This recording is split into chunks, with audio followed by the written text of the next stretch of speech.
Possible that we as a country can't do better than this? How is it possible that all we can get is late 70s, early 80s? Please lead us out of the apocalypse. It's not great that we seem to be existing in a gerontocracy in general. Hate those. A what? You know.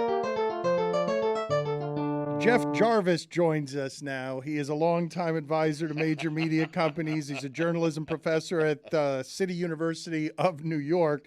And I wanted to talk to him about many things, but one of them being yesterday's Tucker Carlson news. Thank you, Jeff, for being on with us. So I guess I'm the gerontology segment here. When you have the old guys in, you have the guy with the white hair come in. But thank you. I'm honored to be here. Well, before we get to Tucker Carlson, can you explain to me the question I just asked Pablo, but perhaps less polysyllabically, less highfalutin? Can you explain to us why the hell does America have the leadership it deserves, and why can't America do better than this? It's a good question, yes, but I'll take the winner that I have. I'll take dark Joe Biden now versus the risk of not knowing who it's going to be. He's beat the fascist jerk before. He could do it again. He's old. I like Kamala too. If he retires at some point and she takes over, we get used to the idea of a black woman in the White House. That wouldn't be so bad either. Who's we? Because I don't think that the country, the entire country would agree with you on that. There seems to be a real division here that is unmistakable, and more of a division than I thought we had when we started all this nonsense a few years ago. You could call it a division, but I think what's really going on is that we saw the internet-enabled voices who were for too long ignored and not represented and not served in mass media run by people who look like me, old white men, that finally had their place and their voice online. And that is what the old guard, the old white guard of America resented. And Barack Obama winning the presidency brought all that out. Trump gave him permission to be racist in public. So did Fox News. And what I think we really saw was that the internet and Black Lives Matter and such was a reformation, a racial reformation in America. And Trump and January 6th and Fox are the counter-reformation, trying to hold on for dear life to the power that they know they're going to lose and should lose. But Jeff, I do wonder all the time, especially after the midterms, which again have to credit Joe Biden there with steering the ship towards that outcome. But the point being, I always wonder about whether the memes, like it feels like the culture war memes, whether that stuff, that internet stuff is actually translating to electoral results. And if that in fact is the magic of Joe Biden, that he is so not somebody who is swimming and fluent in internet warfare, whereas that seems to be where the Republican Party, has over-indexed. Yeah, I think you're right. I think he floats above it. But at this point, what's abortion but the biggest meme ever?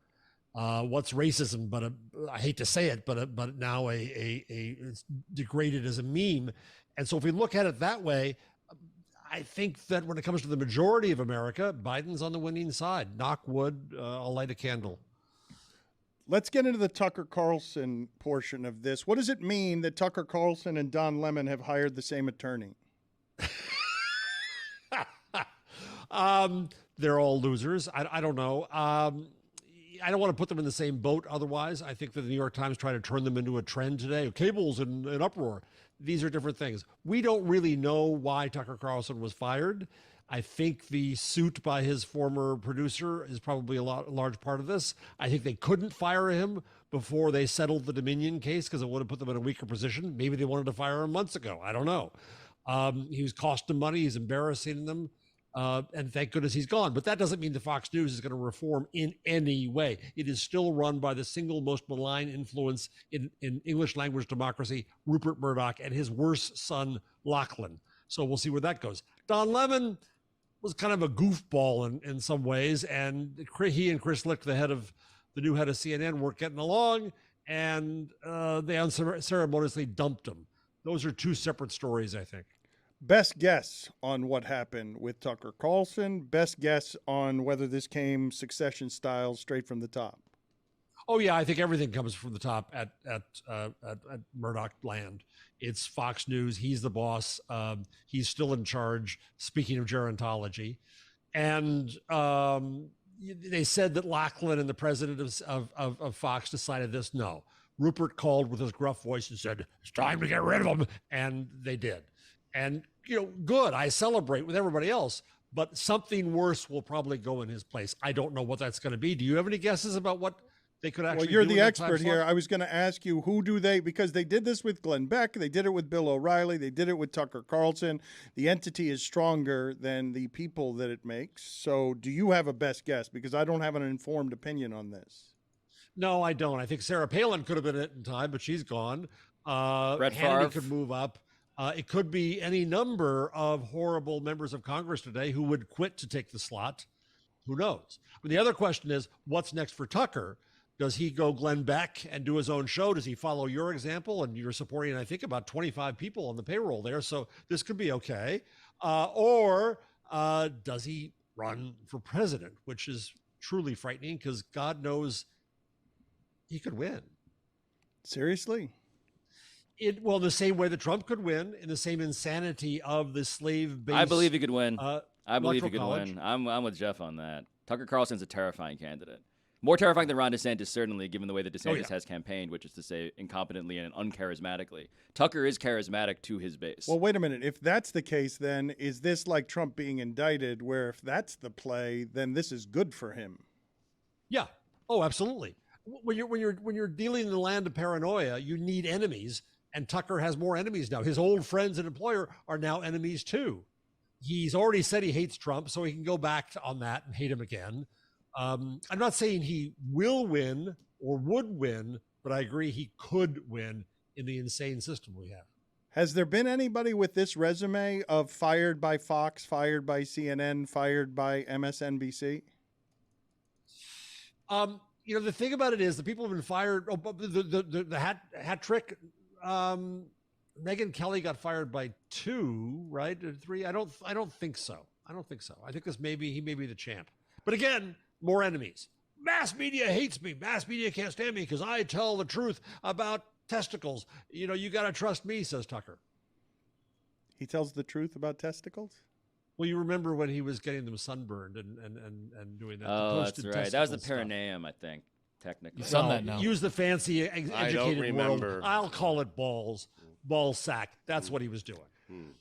He said of Trump, "I hate him passionately." That was disclosed in some of the private texts that emerged from the Dominion lawsuit. Do we know how Tucker Carlson feels about Murdoch and his sons? Oh, I think he was sucking up to them because they were the bosses. And as we saw, if they didn't like you, they got rid of you. But now it doesn't matter. Tucker Carlson doesn't believe anything. He is a chameleon. He changes shape and color to the need of the moment for him to get attention and money. And so he loved the Murdochs a week ago. He hates them now. It's nothing to Tucker. Were you surprised by what happened yesterday? Absolutely. I will admit it. I think the worst thing that journalists do is predict things because we're really crappy at it and we're wrong most of the time and it's not our job. But this one, I never would have predicted that they'd get rid of Tucker. That's why I'm thinking that it might be something that we don't know out of the suit. Abby Goldman has, I think, 80 recordings of him. It could be bad stuff, or that could all be the excuse they wanted to get rid of him. He was too much of he had too much power. That's the other way to look at it. Tucker was too successful for the Murdochs. Did you think he was fireable? Anybody in the Murdoch world is. Full disclosure, I worked for them years and years ago when I was the TV critic and TV guide when they still owned that poor little old institution. And it is a seat of the pants Australian macho company where they make decisions like that. They don't have task forces. They don't think things through. They just do it. So yes, anybody can be fired there. You don't think this results in anything, not even a fraction of appreciable change at Fox? Nothing. No, I don't, because it's still Fox. They'll act like it. They come out with their... Look at the Dominion case. They managed to get through that. It was worth $750 million not to apologize, to say that they still uphold the standards of journalism, which is bull. No, it just depends on whether or not they're going to be pro-Trump or pro-someone else. The crazy thing that could happen is they could endorse Tucker for president. That's the way they are, too. They are also nihilistic, cynical chameleons. Do you think this nets out, though, Jeff, with Fox News being pulled even further towards the extreme right? Because they're going to have to compete with Tucker, who's going to campaign effectively on the fact that he was too real for the alleged home for real America. I think that's a brilliant point. I think it's exactly right. Where a lot of the commentators are saying, well, now Fox will calm down. No evidence of that at all. I think we looked at the desperation they had through what we learned in Dominion, and they were always afraid of audience being pulled away. People ask, how do we get facts? What do we do about Fox? Ad boycotts. Doesn't really affect him much, because what really happens is he's part of the bundle in cable. Must carry fees or where they get their money. As long as they stay there, and what cable company is going to have the guts to get rid of them? They continue to make a lot of money, and they can use whoever they want to do that. And so to be talked about and to get the audience, you're right. They have to go even more extreme, which is what every Republican politician is doing now. They're going as extreme as they can. Who else can we insult? But in the latest budget talks, taking away money from veterans. Veterans used to be sacrosanct, but not to the right anymore. Rapid fire. Let's do top 5 worst Tucker Carlson moments. We have less than a minute left, so we got to do this quickly. Number 5, Jeff. I already used my 5, which is toasted testicles. So I'll say replacement theory is number 5. Number 4 is when January 6th was orderly and sane. Number 3 was vaccination laws are the equivalent of Jim Crow. Number 2 is Tucker saying to Lauren Duca of Teen Vogue that you should stick to thigh-high boots. And number 1 is hit the road, Jack, you're gone, Tucker, for now. The same top 5 as me. Okay, I was surprised you were able to do that so quickly off the top of your head. Last thing, you said we're terrible at predictions. You're terrible at predictions. Percentage of chance Tucker Carlson runs for president? Oh, I think it's now. I'll be eager to hear your panel's views. I think now it's 10%, but the chance that Donald Trump was going to win the presidency was 1%. So I'm scared of even that. Hammer the over. Jeff, thank you for being on with us, sir. Appreciate the time. Thank you. I'm honored.